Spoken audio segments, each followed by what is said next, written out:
Welcome to The Eyes of Indigo with your infinitely curious hosts, Iris Carter and Margot Ross Sears. Our show is broadcast live at 9:30 p.m. Wednesdays. Socio-spiritual topics are laced with humor as we discuss weird stuff in a rational way. Learn more about us in our first episode, The Prequel. Shows are recorded and available on YouTube, Facebook, Spotify, iTunes, and other aggregators. A keyword searchable index is at iriscarter.com/EOI directory. Share ideas and comments in the program chat or by email. Be sure to like, subscribe, and share our show. Let us know you're here by typing your hello in the comments because we are thrilled to welcome you as we begin another adventure right now. Hi. Here we are. Hi. Yes. The screen froze like 12 times Oh, wow. for me. Yeah, that's okay. How about you? Did it play all the way through? Yeah, it did. How did we end up here at the same time? Because I took the screen off at the same. What do you mean? It took about 2 or 3 times longer for it to play for me. It would freeze and then play and then freeze and then play for a while and then freeze. So how did we get to here at the same time if you went through that like that and I went through like that? Because you were in frozen time. Apparently, I was like, well, they're going to just go ahead and have to start without me because I'm still just sitting here. But apparently that's not how it works. You know, that's interesting because, like, I remember Amy talked about, she's the angel reader that we know, and there was that time where she was eating dinner with her family. Kim. Kim. I'm sorry, I said Amy. I meant Kim. And she was eating dinner with her family and choked. And at that moment, she said it was like a veil dropped, and she's having conversations with an angel. And they're asking, are you ready to go and all this stuff? And she's like hawing and trying to decide. And as soon as she, and she said it took a couple of minutes, to figure out. And she's like, because I don't want to, this is my parents' favorite restaurant. And my daughter is still young. And I don't want to do this yet. And bam, she was back in the moment and choked and coughed up whatever it was that had her choked. And her mom had, was like the conversation started where it left off. Her mom was going on. She goes, "Oh, are you all right?" She's like, "Mom, I nearly died. Didn't you see I was choking and all this?" And that no time had passed, but she's like, "There you go." You hop over something, it's a quantum type leap. Yeah, weird. That's interesting. Yeah, yeah. And now you're a little off. You're out of sync a little bit right now, but that's okay. I'm a little out of sync. And now you're back in sync. You were out of sync for a moment. Well, guys, just so you know, I'm sitting right now where I'm sitting physically. My home is in the corridor of the tropical storm, former Hurricane Idalia. I don't know. Sweet Idalia. We're in the South. You guys are Idalia. Idalia is coming through South Carolina, and I'm almost in South Carolina myself, and where we're sitting. So, yeah, if my feed's a little bit off or breaks up or disappears and comes back, don't be surprised. Yeah. You clutch Toto in your little red shoes and hang in there. Grab a tiny dog and some red shoes and we'll all be all right. No worries. Hi guys, I'm Margot. Beside me is Iris and this is Eyes of Indigo. Thanks for listening to our banter. If you are new to the show, that happens once in a while. But thank you for being here. And we are very grateful for our regulars. Hi guys. And hello to the future listeners of audio and video and recording. We're very pleased you came back and found us too. Uh, if you are watching the show right now in live, please feel free to type your hello or how are you, or ask a question now or anytime during the show and let us know you're there, because that's the only way we do know. Yeah, we don't see the counters. We don't have the counters and text roll that you do to see that other people are on there. We don't have that. So we like it when you talk to us and say hi. So and ask us questions or give us examples. Jump in on the conversation, you know. Yeah, we want you to be a part of the conversation. So tonight, Iris, where are we going? We are going with holding space. People often say it in some form, but what does it mean? And how do you hold space? It seems trite or overly simplified, like thoughts and prayers.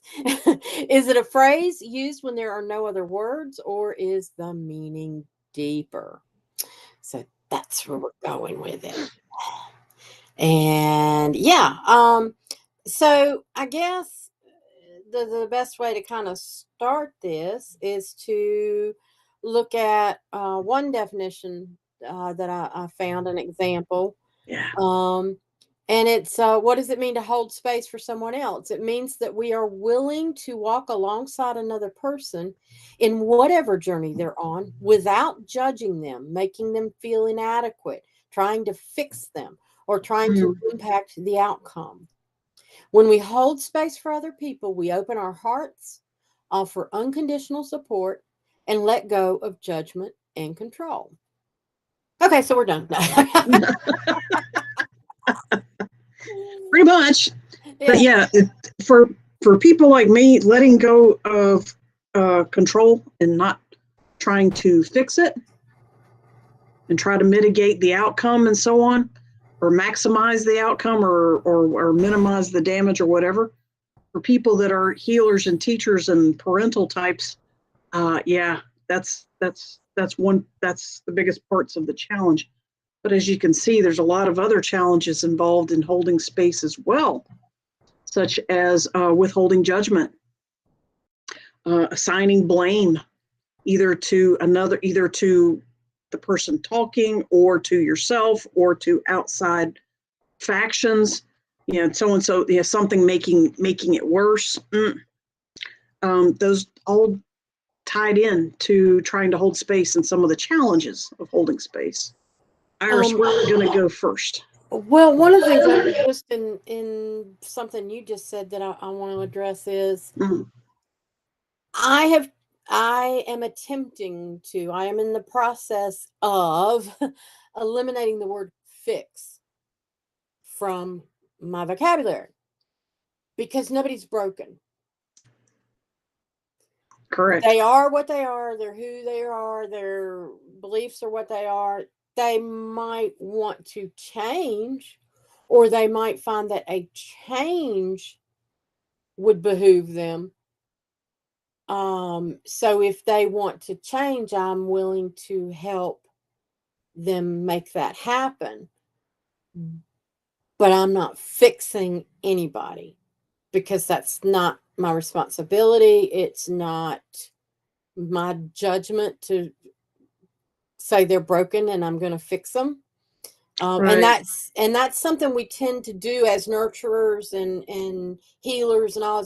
Oh, let me fix you. I want to make it better. And it's like, I'm going to make it better because it's what you want and what's in your best interest. And I can't. You're asking for a change if you don't agree to it. Right. Yeah. You're asking for a change, not for a fix. Right. Unless you're a druggie. I want to fix now.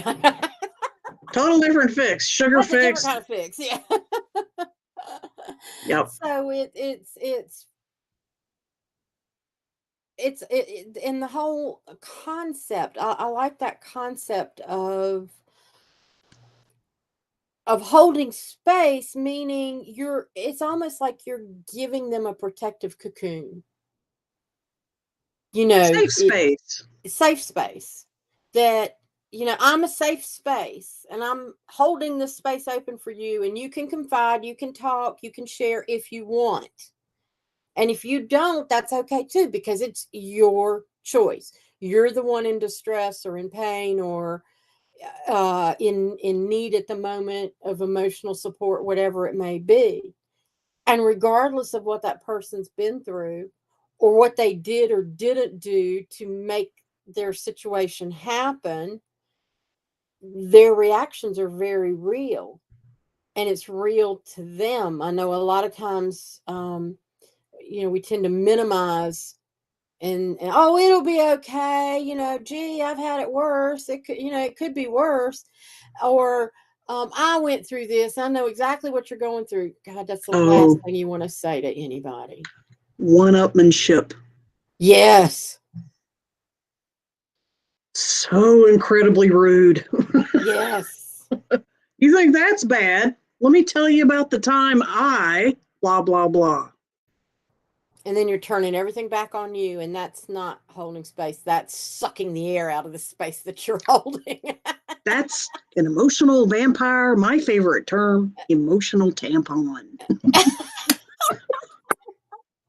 That's being an emotional tampon.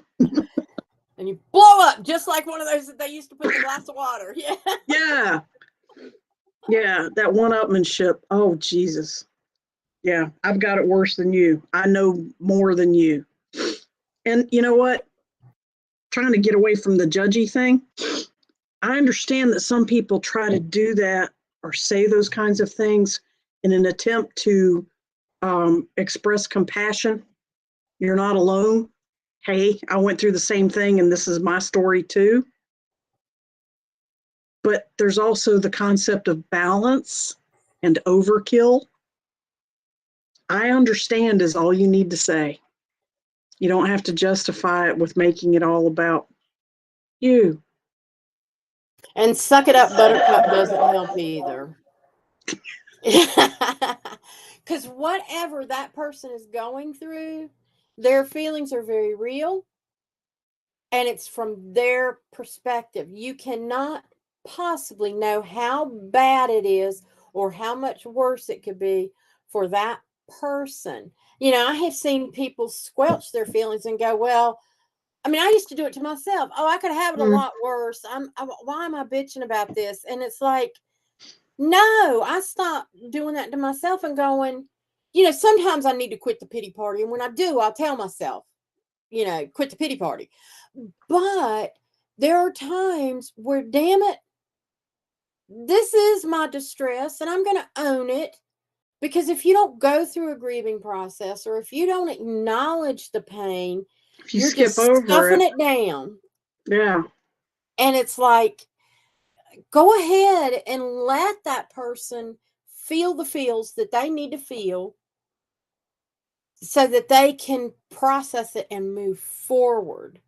Not move on, but move forward, because all they're going to do is just move in the same position And drag it with them for a later reveal. Yeah. Ugh. We can come out sideways doing that. Yeah, exactly. So I just, and then the judgment issue, well, God looks after those who help themselves. Getting into deservedness and blame and guilt. Accusations, those are all judgments. Yeah. Accusing yourself or other people for their feelings or accepting blame for their feelings. That's all judging. Both ways. Honey, after what they did to you, what do you expect?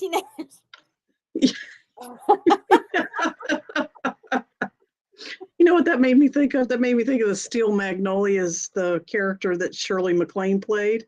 Weezer, because they would say shit like that to her. Weezer, you're so damn mean. What'd you expect? That sounds like a line from Steel Magnolia's movie. Hey, I got my overalls and my big hat. I'm going with Weezer. When I grow up, I want to be Weezer. Yeah. But so holding space. shifting gears a little bit, you talked about very wisely when we were preparing for the show that a lot of times people use a different phrase interchangeably, that after some research, we came to the conclusion that they're not the same. And could you expound on that a little bit? Yeah, the other phrase is to hold someone in the light, and that comes from the Quaker belief. Quakers are awesome. I've got you in the light. I'm holding you in the light. Yeah. That kind of thing. And so, what does it mean? It means we hold others in the light. We lift them up in. I'm reading this. The light of God's love and goodness when they are unable to lift themselves, and we hold ourselves and others to the light. And it also comes from the belief that, like, when you smile on somebody, you're sharing God's love, and it's being of it's recognizing that connection that we have to God. If you're holding somebody in the light and you're holding them up because they can't pick themselves up because they're so down and out or whatever, you're giving them that extra push so that they're more connected. And I love the thought. I think it's a beautiful statement to make. But it's very blessing. different. Yeah, that's actually a blessing. Saying, may the goodness or grace or light or love of God surround you and support you, which is God bless. It's also amen. It's also namaste. It's also aloha. It goes, on and on and on. Yeah, ashe, ashe. And you know what a flash of that's really cool? Rock concerts with the big. You're lighting the light, and is that holding? That is holding a light. Yeah, I am holding you in light. Salute. Here we got our sage lighter here. Yeah. Home. Isn't that a cool thought? Yeah, but isn't that a cool thought? That is a literal holding light, isn't it? But that's holding light rather than holding in the light. But is it a way of exhibiting? I mean, not that people who do that at concerts that are drunk and high and are lighting their Bics and doing that are thinking this at the moment. No. But is it another way of sharing the love and pushing them up because you're cherishing and celebrating the enjoyment that they bring you with light. With light. I mean, nowadays people hold up their cell phone. Yes. I know, I'm really going back in the days with the Bic. See, I'd be taking a Bic and still doing the Bic thing. Fuck the phone. I'm going to do the Bic. Burn my fingers. It's not the same if you haven't been to a concert and burn the shit out of your finger.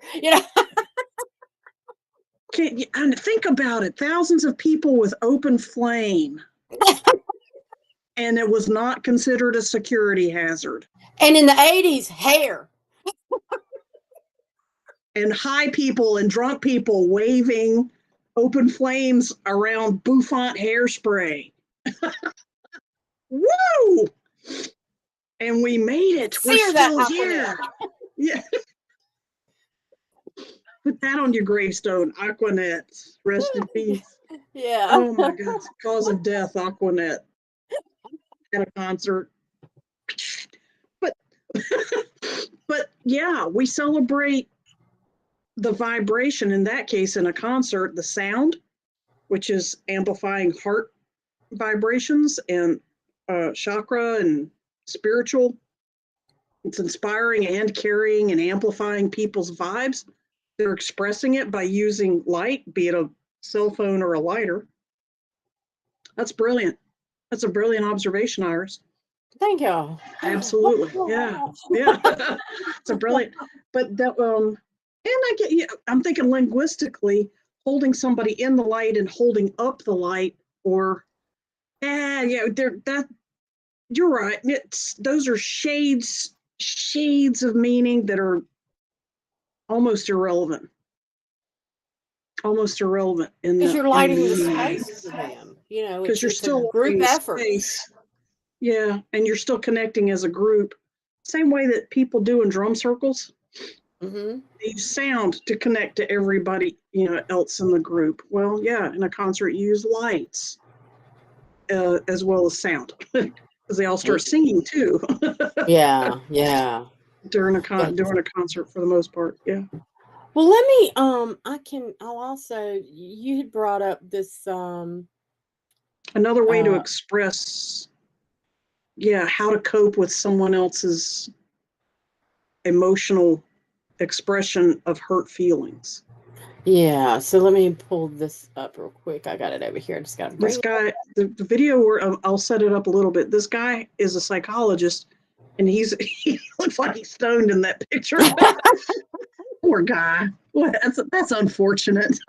Yeah, I was trying to see if I can make it any bigger, but I don't think I can. All right. He's expressing how to react. However, after previewing it, Iris had some counter commentary that was very insightful and useful. So, for starters, listen to this really short clip. It's maybe about 1 or 2 minutes. Yeah, If I tell you that you hurt my feelings, can you hear it? Yes. Okay. Oh, wait a minute. Go back. If I tell you that you hurt my feelings, you don't need to defend yourself and get all prickly about it. You don't need to be mad at me or disappointed that I'm experiencing feelings. You don't need to convince me that you didn't actually hurt my feelings. That is not helpful. And it's also a little gaslighty. I get to decide if my feelings are hurt, even if you didn't mean to hurt them. You don't need to tell me that I'm too sensitive or that I'm a lot or that my feelings are a burden for you. You don't need to dismiss my feelings or disagree with my feelings. You don't ever need to invalidate my feelings or tell me how I should feel my feelings or be like, you know what, this is the feeling that you should feel. Trust me, I'm feeling the right feelings. I'm sure of it. You don't need to avoid my feelings, dodge my feelings, or ignore my feelings. That'll only make me feel worse. Definitely don't laugh at them, mock them, make fun of them, or tease me about having them. That is a huge red flag and probably a deal breaker, so be careful. You don't need to tell me about your feelings when I'm talking about my feelings. I promise you, I am interested in your feelings. It's important that I hear about them. We'll get to yours, but I'm talking about mine right now, so let's stay focused.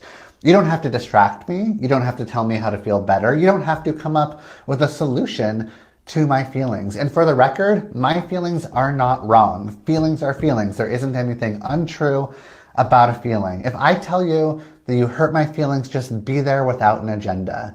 Be present, be curious, be loving, and empathize with my experience. If I tell you that you hurt my feelings, you don't need to defend yourself and get all... Yeah, and I'm going to put the link for that in the comments if I can find them. Why isn't it coming up? My comments aren't coming up. All right. Technical problems in the year 2023. Gee, what a surprise. Yeah, that is weird. That is rampant. Can we all pray for Starlink to come on board faster and faster? If you don't know what that is, look up Starlink. Yeah. Starlink.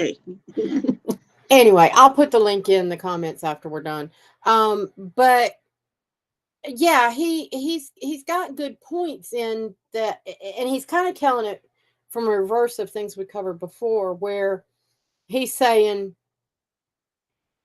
I'm the one trying to tell my feelings, and this is what I expect of the people that are listening. You know, as a listener, this is what I'm telling you how to respond to me or to anybody else for that matter. So he's giving some good advice. And it's very relative to what we're talking about here. No judgment. Don't talk about yourself. Don't defend yourself. Those kinds of things. Don't try to fix it. Don't try to make fun of it. Yeah. Yeah. But my comment was, or dismiss it or ignore it. Yeah.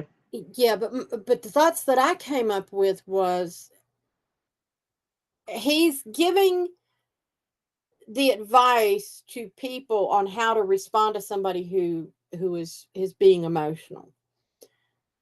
As the emotional person, he's also telling me this is what you should expect from the people that respond to you. And as an emotional, when I have emotions or when I have feelings that I'm trying to express, I've had to learn that depending on who I tell, I'm going to get different reactions. And that sometimes when I have certain emotions about things with certain people, I'm better off processing my perspective. Why did that hurt me? Why am I in a rip about that? Why did it bother me?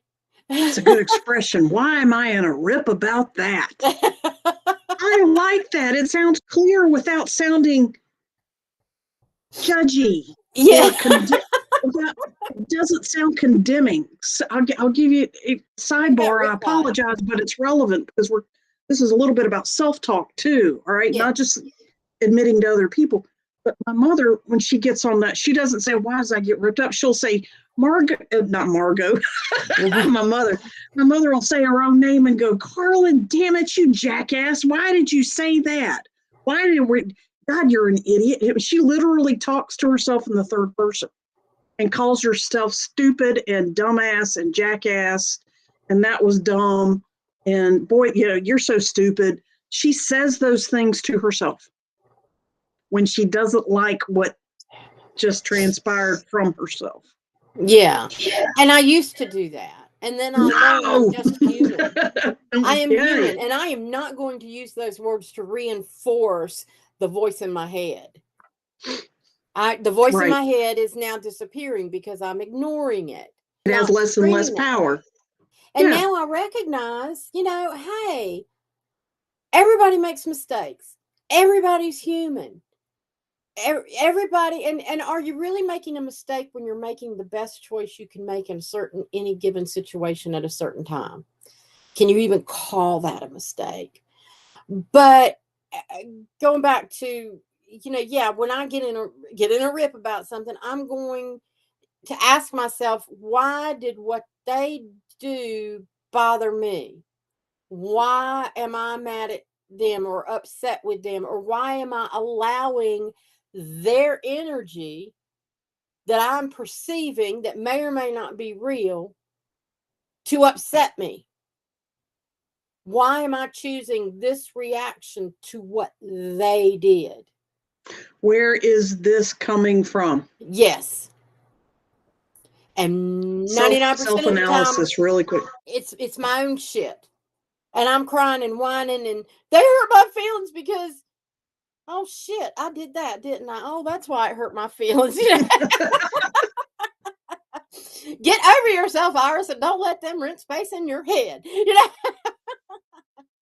Don't let it rent space in your head is all. Yeah, it's very relevant advice. Along those lines, moving it further down, and one of the scenarios he named that we talked about too is sometimes the tendency of the listener, let's say the listener, to ignore the situation or belittle it or try to set it aside or play it down or minimize it, probably because it's making them uncomfortable or they were never given the tools to deal with this. But a relative sidebar is people that have their feelings minimized, ignored, cut off, dropped, or whatever. That is how you end up with PTSD. Post-traumatic stress disorder. Post-traumatic stress disorder, PTSD. Yeah. That's how you end up with that because it doesn't really go away. It doesn't actually go away at all. It just stockpiles and gets worse and worse and worse and eventually turns into a bigger monster that pervades your psyche elsewhere. And you start doing weird shit because you have PTSD. And you keep feeding that damn monster. And you keep feeding it by pushing down emotions instead of letting them out. And yeah. Mm-hmm. So another reason not to do that. So your sisters, hi Deborah, what'd she say? I've learned people who tag you as being too emotional or overreacting are scapegoating to keep you from taking accountability for the chaos that they caused. So yeah, that's that scapegoating is called gaslighting. Yeah. Yeah, Oh, you're you're just being gaslighting. too emotional. You know I didn't mean that. What do you do? Oh, well, maybe I am being too emotional. You're right. I should have said that. Yeah, I'm so maybe you're. sorry. I didn't mean to upset you. Bullshit. Be able to understand your own emotions and know where they're coming from and where you want to go with them. And when you do that, you'll also be able to help other people with their emotions when they do need space to be held. Because if you can understand how things come about and can kind of look at things with an open mind, then they're going to have safer space to be with you so that they have the opportunity to learn how to do that for themselves. Along that line, you had a wonderful list of catchphrases to say or not say or to avoid Yes. that we wanted to So, share with y'all. Yeah. and I don't know anything about this at Bobby Jode Earnley, but the credits on there. Don't know anything about them, but I liked this information. Iris, So, can I interrupt? Could you yeah, read? I'm just asking. Could you read the right side first yeah, and end on a positive left side? Yeah. yeah. Okay, so the unsolicited advice or dismissing feelings, things that people may say that it is not helping a situation and is not exemplary of holding space for people. You should have done X. Mm. Not, and that's not ecstasy. They're using X as like a blank. As a yada yada. Yeah. Yeah, you should have done blah blah blah. If you had just listened to me, that wouldn't have happened. Mm. What you need to do is Fix it. that No. was stupid or that was lazy or some other critical description. You'll be fine. Dismissive. Yeah. Or at least you have whatever, though it could be worse. At least you have Which whatever, is, though. It could be worse, huh? yeah, that's dismissive and belittling. Yeah. Changing the subject when they haven't finished sharing. Mm. Oh, well, I let's just, move on with that and talk about something else, right? yeah. By the way, did I tell you that my brother said blah, blah, blah, blah, blah? Or Yeah. changing the subject. I take the dog to the vet this morning. Mm-hmm. All right, launching into monologue about how you had a worse experience than them. Yeah, pet peeve of mine. Mm. One-upmanship. Mm-hmm. Yeah. I'm a bigger victim than you are. Yeah. Yeah. Yeah. So when So you're avoid those. Yeah. so avoid all of those. But then when you're wanting to hold space for someone, you say things like, "I'm so sorry you went through that. That sounds really tough. No wonder you feel angry. That's so understandable. That's not silly at all. I'm here for you. I'm listening. How can I support you? Would you like a hug? What do you think you're going to do about it?" You could also offer, "Would you like my perspective or do you just want me to listen? Or would you like to know what helped when something similar happened to me?" Mm-hmm. Those are all, and I have actually done that a lot with people and didn't realize I was doing that. I mean, for there are people that have been in my office and it's like, or and even when I was just doing like customer service at a counter for somebody, and they'd come up and they were pissed off about something, and I'd go, "Well, what happened?" And they'll tell me, and I go, "Well, damn, I'd be mad too if that happened to me. I can't blame you for that. Let's see what we can do to fix it or change it." Yeah, then I'd say fix, but you know what I mean. And it calms people right down because they've been heard. They feel heard. Yeah, they feel heard. Yeah. You validated them, which is I've I've over time I've come to this conclusion about the human condition.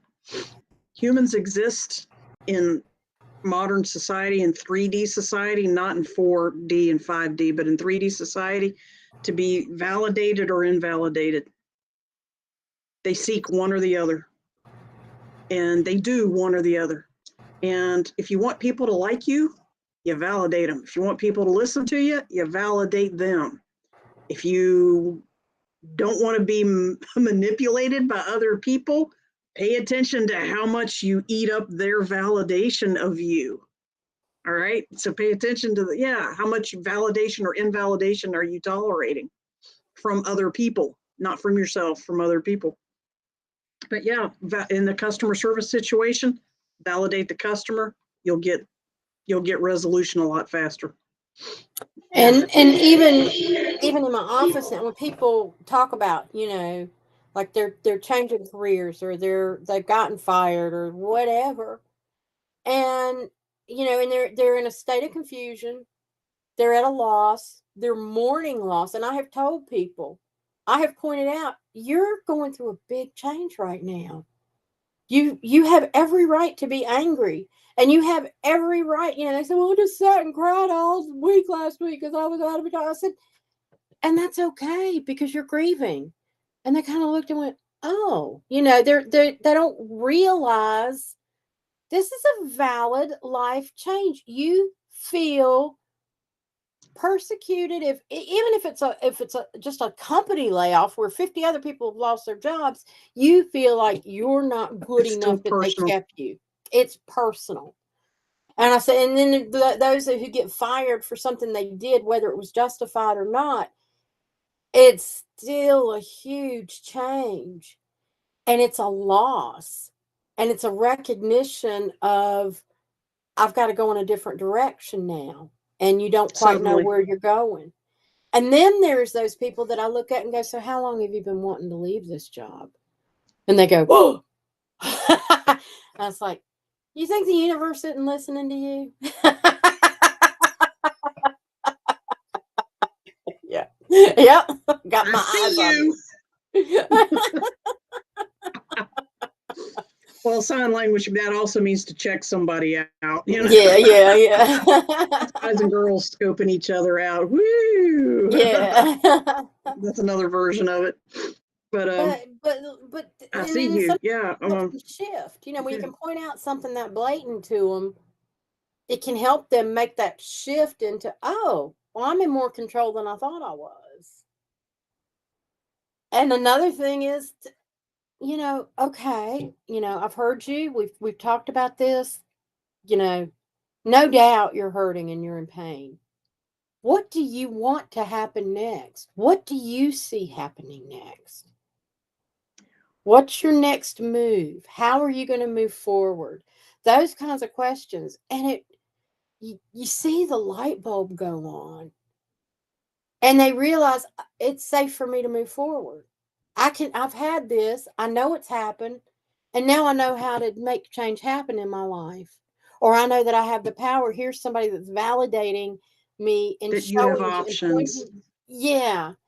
And then we can get down to business and really whip things up and talk about their next steps and whatever that may be. And, and sometimes it's like, well, I need a job now, but, and another question I love asking people, especially when they've lost their job, is, well, what would you do if you could do anything in the world?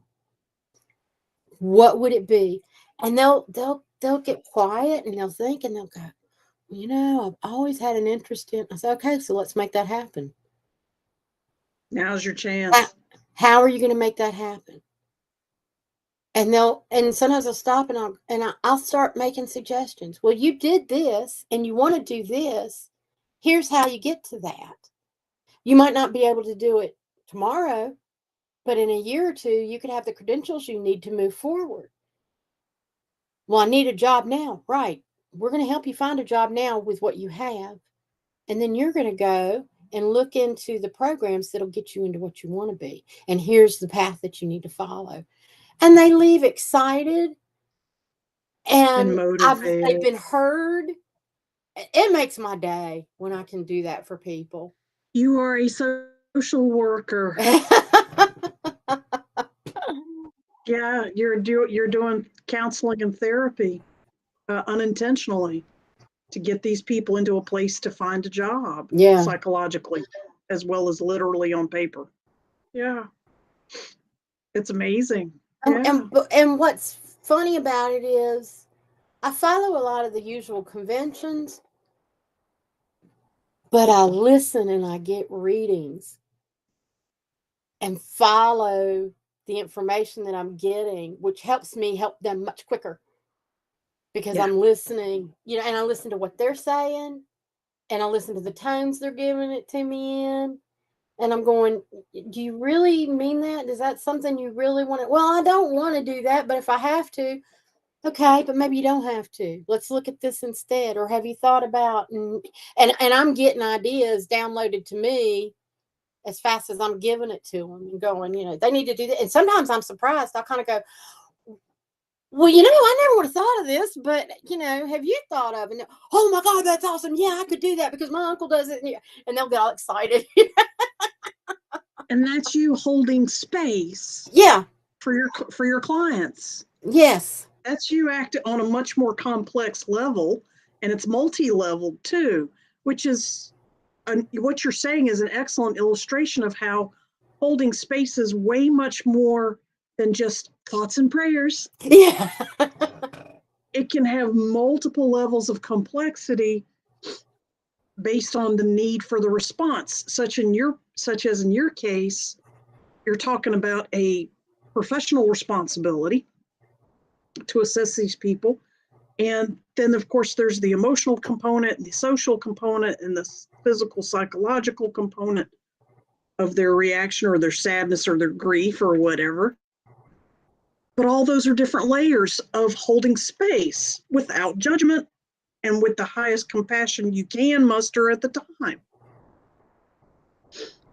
I mean, if you took your job privately, holding space would be an excellent name for the therapeutic role that you have. Yeah. I wish I could make money on Light the is side very- doing it, but no, wait a minute. I need to change that. But you get what I'm saying. It's like I would love to be able to do it. It's more a life coaching kind of move. Yeah. Yeah, but and I love it when they get ready to leave too, because a lot of them will they'll stand up as they're getting ready to leave, and I'll stand up to walk them to the door or whatever, and they'll kind of look, and I'll go, "Do you want a hug?"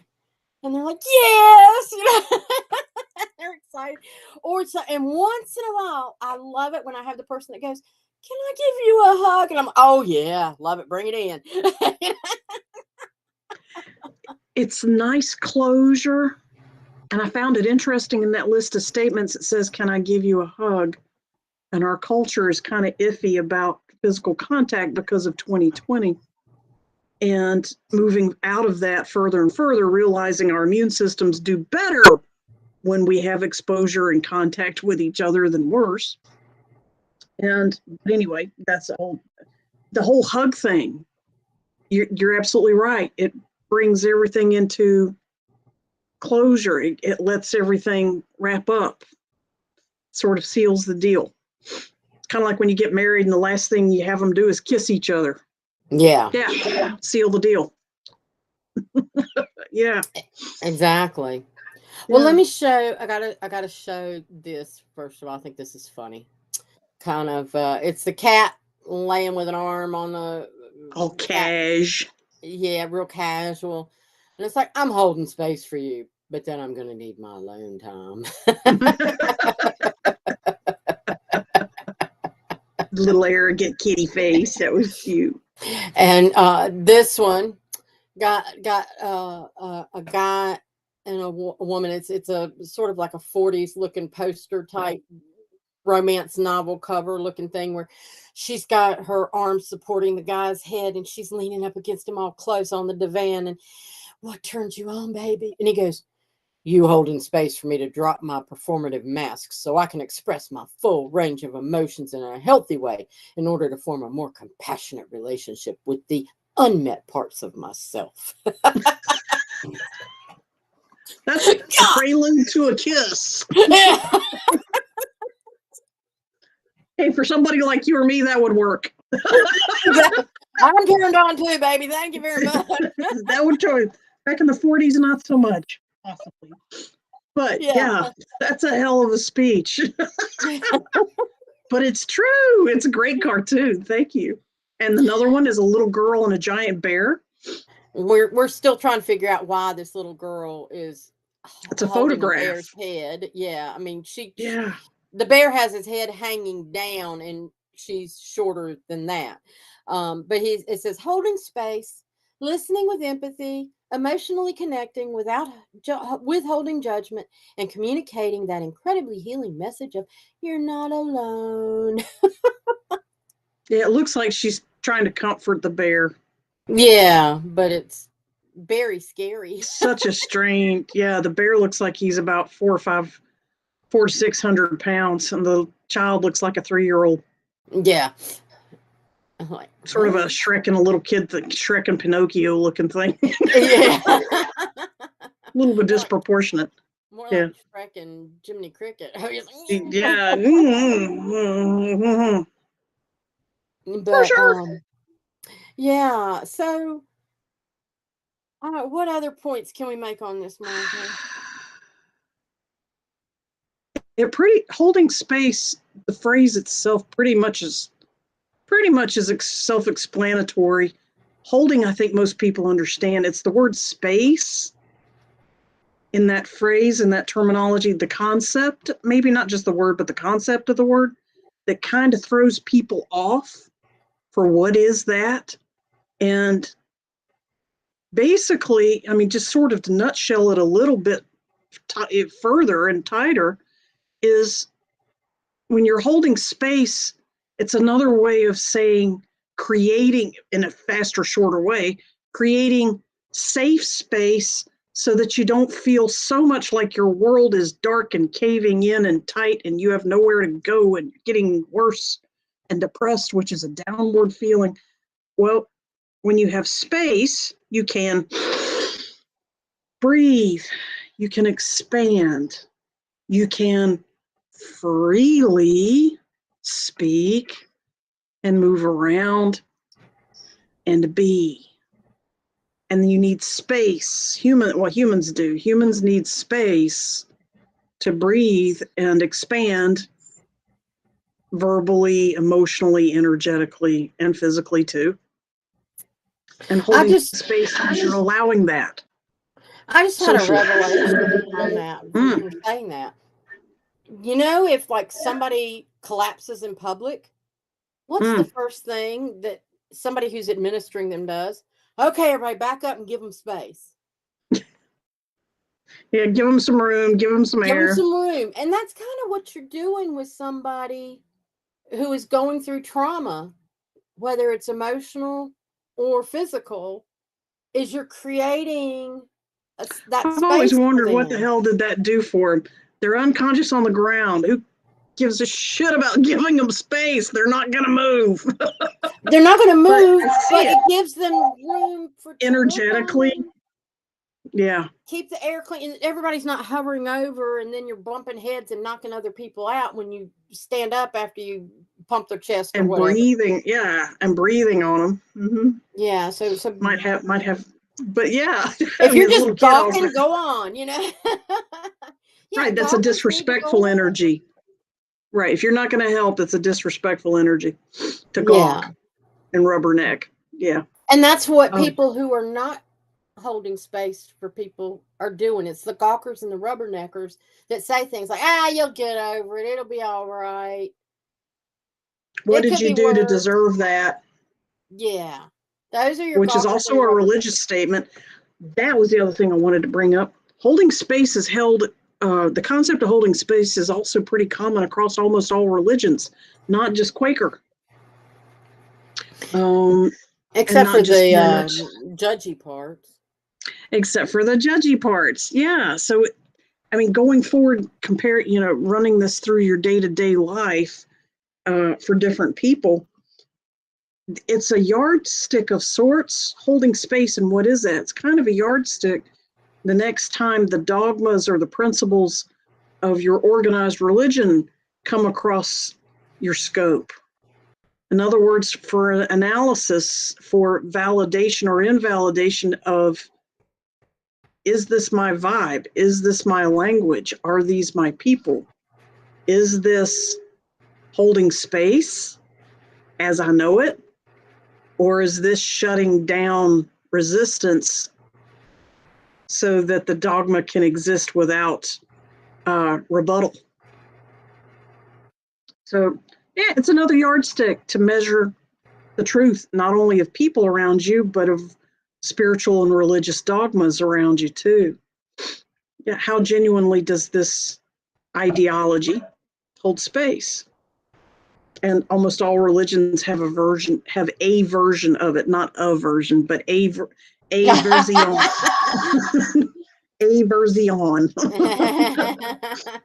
Have some kind of expression of it. Yeah. Yeah. So cool. Well, yeah. So it just things to think about, and helps you kind of keep yourself in check in the process as well. So to really help people, I think. Very well. Yeah. Very well. So looking at next do you week. You want to throw out a save the date statement, verbal? We mentioned it a little bit last week. Yeah, definitely save the date, because we're closing in on finalizing the plans for our In-person the Healer Summit. In-person event. Summit. Yeah. In-person event. And it's going to be March. March 21st through the 24th on Emerald Isle. Yes. On Emerald Isle, North Carolina. Yeah. Yes. So we'll be coming out with details very, very soon. Very, very soon. And the aquarium. North Carolina Aquarium is also there. They have penguins. And a lot of other cool stuff. But yeah. But that's only a little bitty part of it. But yes, please, if you're interested in, we're going to release more information in September and details and how to sign up and all those, what's involved. But and we know March will be here before you know it. I know. So if you're interested in that information, in the very least, go ahead and pencil out the weekend of 21 through 24 March. I should have said March 21 through 24 in 2024. God. we got some really cool stuff. Yeah. And it's right after right during spring equinox. No. Yes. Not vernal, the equinox. Vernal. Vernal. Is it vernal? Yeah. Because summer is in June. Summer equinox, vernal. Yeah. Spring. You've got the spring equinox. Starts. The equinox is when the night is longer than day, or day is longer than night. And the vernal thing is when it's the quarter swing. Yeah, quarter of the way, halfway through an equinox. Yeah, and it's the balance, half day, half night, I think, or something like that. Close to it. Yes, yeah. Because the equinox is the longest day and the winter is the longest night. Yes. So balance, guys. Yeah. Healing the healer is one of our main themes. March 21 through 24. We'll say more in September. Yes. And in the meantime, coming up next week, we're gonna the sound of freedom getting louder. And Margaret and I really didn't discuss these. That's okay. We've discussed them in part at some point. Yep. Yeah, and so we'll talk about it more. But if you know anything about the movie Sound of Freedom, we're gonna get louder with it. We're gonna get down with some stuff. Animal magnetism. What do animals do for us, and what do we do to them? So we're gonna talk about that, and then we'll have our monthly psychic readings, and then we're gonna talk about essential human rights, not the crap that's going on where everybody thinks that they have rights over everybody else, but rather our sacred, inalienable sovereignty. Sovereign rights. Yes. So, yeah. I can talk about all 4 of those. Those are good choices. Yeah. Yeah. I put it together and Margot approved it, but we hadn't really talked it out. So I was like, she's going to kill me. We're about to talk about it over the next month. Yeah, exactly. Yeah, we have a whole checklist of ideas. No worries. Yeah. Yeah, and all these were under that. I just worded them different. So I want to make sure you knew what they were about. I appreciate that. No worries. Yeah. You know what you're All doing. right, gang. Yeah, Yeah. we're going to see you next week. Same bat time, bat channel. And hope that you'll be back to join us. So thank you very much. Namaste, guys. Good night. Thank you for joining the Eyes of Indigo with Iris Carter and Margot Ross Sears. Remember to like, subscribe, and share this podcast. Music is Arcadia by Kevin MacLeod. Find us at facebook.com/Eyes of Indigo, on YouTube under @Iris Carter Enterprises, and on various podcast aggregators. Copyright 2023 by Iris Carter.